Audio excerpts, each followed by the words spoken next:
All right, time now for our PIX panel, everybody. Joining me this week, PIX11 political reporter Henry Rosoff, reporter for The City Katie Honan, and executive editor and program director for New York Law School Center for New York City and State Law, Ben Max. Great to have all three of you here. Great to be here. So before we get into the poll and the debate and the primaries, I want to get your thought on what I talked to the deputy mayor about, which was Mayor Adams being in Las Vegas this week, and it was a push for crypto and bringing this to New York City and once again putting him at odds with Comptroller Brad Lander. Henry, I'll start with you here. Well, first of all, although it was a stated policy trip and he did propose this bit bond and ability to pay fees and taxes with crypto, the fact of the matter is the mayor, in running for re-election, has not been able to successfully raise money, and this is a potential crowd that could certainly donate to him. He almost said as much in that speech. You need to support candidates that support your agenda, and he's talking about, in no small part, himself. So while it was an official trip and there was an official policy coming out of it, one that's probably dead on arrival, this was a lot about campaigning as well. Katie? Yeah, he did have a fundraiser in Las Vegas. I mean, the question, I think, for every watcher who pays taxes,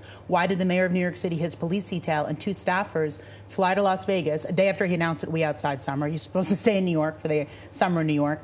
And city government employees flew with him, and then he had a fundraiser. That's the question I think a lot of people are curious about. And my question is, what percentage of New York City residents have Bitcoin and invest in crypto, that it is such a big priority for Mayor Adams?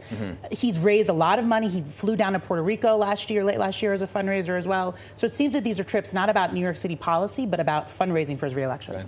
I mean, I think the mayor has, for a long time since he's been borough president, been interested in technology and advancements, and I think that's very genuine. But I think when he's talking about the bit license and things like that, I don't think he actually knows what he's talking about on this. I think he is interested in being with the sort of cool kids and with those who he can raise some money from. And in his defense, he tried to take his first few checks in Bitcoin as mayor. That was a famous campaign promise, and he said it just didn't work out. So there is a history here, to be fair, but yeah. Let's talk about the primaries, okay, and movement that's happening within the polls. We did this poll here at PIX11 with Emerson College this week, and The Hill showing Zoran Mamdani with single digits now against Andrew Cuomo, and then there's the rest of the field, of course. So if you're, there's the numbers right there in the final round of ranked choice voting, would be Andrew Cuomo 54% to Mamdani at 46%. If you're Cuomo, what are you thinking?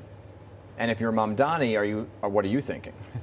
If you're Mamdani, you're saying it's game time. I double down on everything I want, and I need that AOC endorsement ASAP to put me over the top. We can't have one of these last-minute Maya Wiley endorsements that didn't really do enough too late. If you're Mamdani, I'm saying. If you're Andrew Cuomo, you have to very seriously be thinking about how you're running this campaign. He just literally on Thursday had a big campaign event that he press released. He doesn't announce very many of them, and then he didn't even take questions afterward. This is becoming his MO, and he's sliding in the polls. So if you're everyone else in the field and everybody else is way below those two, what do you do?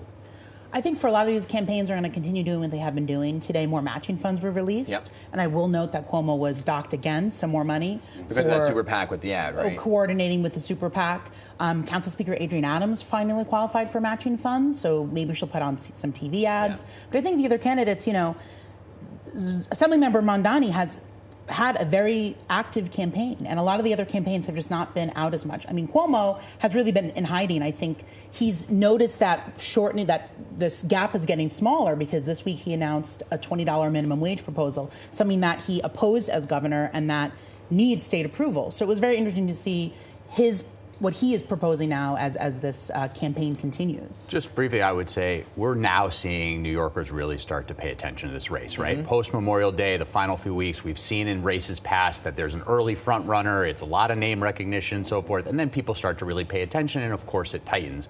So we're seeing some of the tightening now, and this is where the race really gets but do you think that there could be this Andrew Yang factor, right, where Andrew Yang was so far up and then dropped? Do you think that's what could happen to Andrew Cuomo? Well, they're very different candidates, but certainly. I mean, Cuomo's had high unfavorable ratings all along, including in the poll that just came out and other polls before it, and he is not necessarily the strongest frontrunner. Is he a stronger frontrunner than Andrew Yang? Yes, probably. He's much better known in New York and has a real track record, but he also has a lot of scandal, and that's the part where there's people who are starting to pay attention who might get a poll and say, oh yeah, Andrew Cuomo, sure. And then they're like, okay, let me take a closer look now.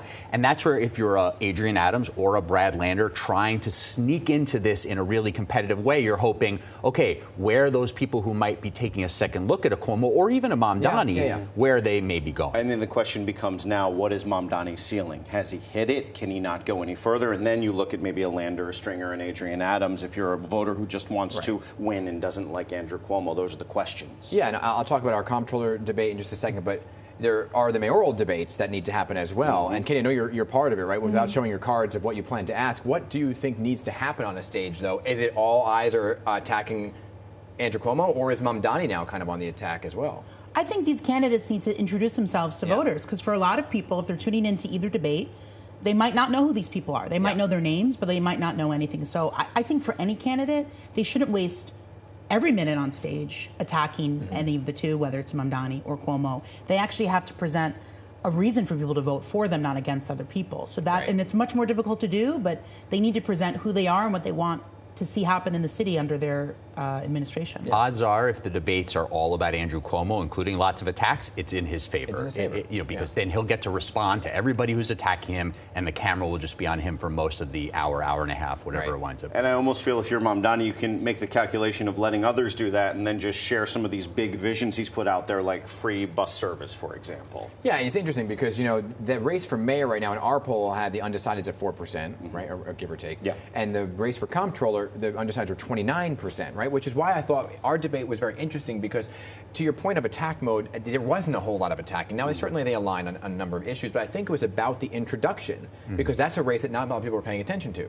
Yeah, I would say that's accurate. Where they did meet a flashpoint was certainly at who stood up more to Mayor Adams. You were moderating both the sections where that happened, and effectively Brandon pushed Levine a little bit on why he didn't call on Mayor Adams to resign. Levine pushed Brandon on why he endorsed him, but that was it. It wasn't a lot of fireworks, and I think we did expect some from Brandon after this poll that showed him behind, and he certainly pushed the issue those 2 times, but really otherwise it was a very civil conversation. Yeah, I know. Go ahead. Well, no, I was just going to say, first, you guys and your partners did a great job. It was a really good debate. But, I think one of the things that did come across, while they didn't disagree on almost anything, was a stylistic difference. And you could see that Brandon is posturing and really is more of a pugilistic fighter type of guy, and Levine's a little more staid. But that's not going to make all the difference in how voters make up their minds. But you at least got to see that as they did introduce themselves to voters. And a green tongue. Which was a mint. Lifesaver. Hashtag Mintgate. And just, Katie, your thoughts on the debate? I thought, looking at the two of them, and again, most people don't really know who they are and what they're running for. This is a campaign and this sort of, for this comptroller seat, people are going to look at who endorsed them, who's backing them, and I think most people don't understand bonds and investments, but the debate, the chance to see the personalities, and who do you want actually to be next to the mayor in that way. All right, we got to go. We're out of time. Henry, Katie, Ben, great to have you. By the way, follow both Ben and Katie on all their socials, their podcasts, really, really insightful information during an important time. And